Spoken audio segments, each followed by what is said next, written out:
আজকের গল্প ভীতু ভূত। লালবিহারী দে। অনেককাল আগে এক নাপিত ছিল আর তার বউ ছিল, কিন্তু তাদের ঘরে সুখ শান্তি ছিল না। বউ দিনরাত ঘ্যান ঘ্যান করত, ওই দেখো আজও আবার পেট ভরল না। রাতে বউয়ের বকবকানির জ্বালায় নাপিত ঘুমোতে পারত না। বউ কেবলই বলতো, খাওয়াতে পারবে না তো আমাকে বিয়ে করার শখ হয়েছিল কেন? যাদের চালচুলো নেই তাদের আবার বিয়ে করা কেন? বাপের বাড়িতে দুবেলা পেট ভরে খেতাম, এখানে এসেছি উপোস করতে। বিধবারা উপোস করে, তুমি বেঁচে থাকতেই কি আমি বিধবা হয়েছি? শুধু এ কথা বলেই থামতো না বউ, মাঝে মাঝে ঝাঁটা তুলে দুঘা লাগিয়েও দিত। একদিন ওই রকম খ্যাংড়া বাড়ি খেয়ে লজ্জায় অপমানে নিজেকে ধিক্কার দিতে দিতে নাপিত তার খুরের থলেটি নিয়ে বাড়ি ছেড়ে চলে গেল। মনে মনে সে প্রতিজ্ঞা করল, কিছু টাকা কড়ি না জমিয়ে আর কখনো বউয়ের মুখ দেখবে না। সারাদিন গ্রাম থেকে গ্রামে ঘুরে সন্ধেবেলায় নাপিত একটি বনের ধারে পৌঁছল। সকাল থেকে হেঁটে হেঁটে সে বড়ই ক্লান্ত হয়ে পড়েছিল। তাই একটা গাছের গুঁড়িতে ঠেস দিয়ে বসে অনেকক্ষণ ধরে মনের দুঃখ নিয়ে খুব বিলাপ করতে লাগলো। এখন হয়েছে কি, ওই যে গাছে নাপিত ঠেস দিয়ে বসেছিল সেই গাছে একটা ভূত থাকত। গাছের গোড়ায় একটা জ্যান্ত মানুষকে বসে থাকতে দেখে ভূতের যে তার ঘাড় মটকাবার ইচ্ছে হবে তাতে আর আশ্চর্য কি?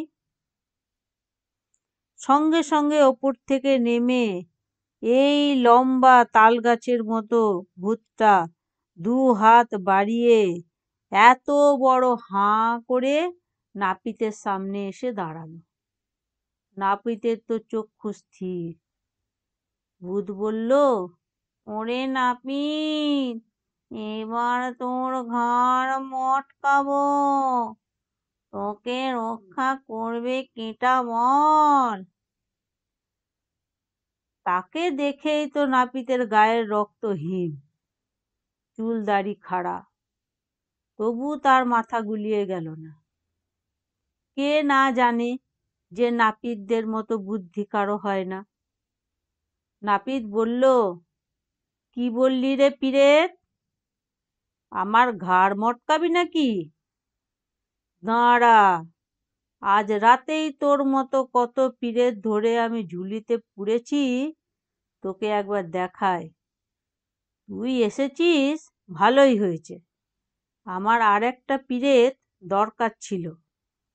এই না বলে নাপিত করেছে কি, থলির ভিতর থেকে একটা ছোট আয়না বের করেছে।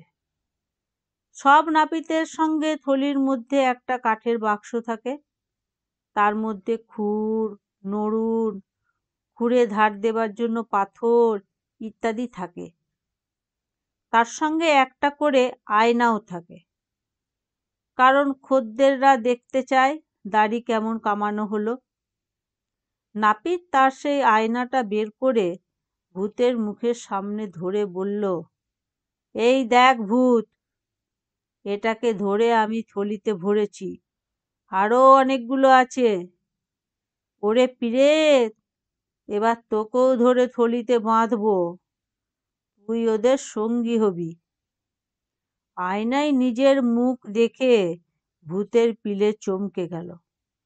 সে ভাবল, তবে তো নাপিত সত্যি কথাই বলেছে, ভূত ধরাই ওর কাজ। ভয়ে কাঁপতে কাঁপতে ভূত বলল, ও মশাই, ও নাপিত মশাই, আপনি যা বলেন তাই করব, কিন্তু দোহাই, আমাকে থলিতে ভরবেন না, আপনি যা চান আমি তাই দেব। নাপিত বলল, তোকে দিয়ে বিশ্বাস কি? কে না জানে ভূতেরা বেজায় মিথ্যেবাদী হয়, মুখে বলবি একরকম, তারপর কাজের বেলায় অন্য রকম। ভূত বলল, না, না, না মশাই, আমার উপর কৃপা করুন, বলুন কি চান। যদি না এনে দিই তখন থলিতে বাঁধবেন।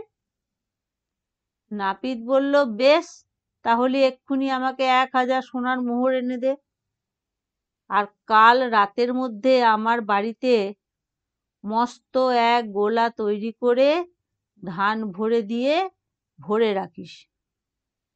আগে আমার মোহরগুলো আনতো দেখি, নইলে থলিতে ভরবো। ভূত বলল, না বাবা না, এক্ষুনি আনছি। এই বলে কোথায় যেন গিয়ে একটুক্ষণ বাদেই এক ছালা মোহর এনে নাপিতের সামনে ফেলল। নাপিত ছালা খুলে দেখে তাতে 1000 সোনার মোহর। সে তো মহা খুশি। ভূতকে তখন সে বলল, দেখিস কাল রাতের মধ্যে গোলাটা তুলে ধান ভরতে যেন ভুল না হয়। এখন যেতে পারিস। ভূত অমনি চোঁ চোঁ দৌড় দিল। ভোরবেলায় ছালার ভারে নুয়ে পড়ে নাপিত এসে নিজের বাড়ির দরজায় ধাক্কা দিতে লাগলো। এদিকে বউ তো সারাদিন কেঁদে কেঁদে সারা। কেন সে তার অমন ভালো মানুষ স্বামীকে রাগের মাথায় খ্যাংরা বাড়ি মেরে বসল। সে ছুটে এসে দরজা খুলে নাপিতের পায়ে পড়ল। তারপর স্বামী যখন ছালার মুখ খুলে মাটিতে এক পাহাড় মোহর ঢালল, বউয়ের চোখ কপালে উঠে গেল। পরের রাতে ভূতটা থলি বাঁধা হবার ভয়ে কাঁপতে কাঁপতে নাপিতের বাড়িতে মস্ত এক গোলা তৈরি করে সারা রাত পিঠে করে ধান বয়ে এনে গোলা বোঝাই করতে লাগলো। ভূতের খুড়ো তাই দেখে জিজ্ঞাসা করলো, ওটা কি হচ্ছে? ভূতের পো হয়ে মুটের মতো ধান বয়ে মরছিস কেন? তারপর ভূতের কাছে সব কথা শুনে খুড়ো বলল, তুইও যেমন গাধা, ও বলল থলিতে ভরবে, আর তুইও অমনি বিশ্বাস করলি। তাই কখনো পারে নাকি?